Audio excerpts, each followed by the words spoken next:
Hello' everyone, এয়া ৰাতিপুৱা শুই উঠি গৰম পানী অকণমান খালোঁ, লগত নেমু চেপি দিছিলোঁ। তাৰপৰা আকৌ কাম বনকেইটা কৰি পিনি এয়া স্কুলৰ কুৱেশ্যন পেপাৰ কেইখনমান কাটিব আছিলে, সেই কুৱেশ্যন পেপাৰকেইখন কাটি ল'লোঁ।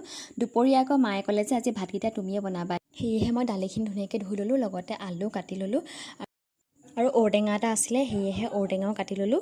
আৰু মায়ে ক'লে যে লগত ভোল ভাজিবা, আৰু মই ভোলে আলুৱে ধুনীয়াকৈ কাটি ল'লোঁ। তাৰপিছত আকৌ ভাবিলোঁ আৰুনো লগত কি দি ভাত খাম, সেয়েহে ভাতকেৰেলা আছিলে, ভাতকেৰেলা কেইটুকুৰমান ফ্ৰাই কৰি ল'লোঁ। তাৰপৰা ভোলখিনি এনেদৰে সেই একেখন কেৰাহীতে ভোলখিনি ধুনীয়াকৈ ভাজিলোঁ। যিহেতু দালিত ঔটেঙা দিছোঁ, গতিকে আলু পিটিকা এখন নহ'লেতো ভাতকেইটা খাই ভাল নালাগিব, সেই বুলি ভাবি মই পটাপট আলু পিটিকা অকণমান কৰিব ল'লোঁ। আৰু এই আলু পিটিকাখিনি ধুনীয়াকৈ কৰি ল'লোঁ। আৰু দুপৰীয়া আজি এনেদৰে ঔটেঙা দালি দি ভাত সাজ খালোঁ।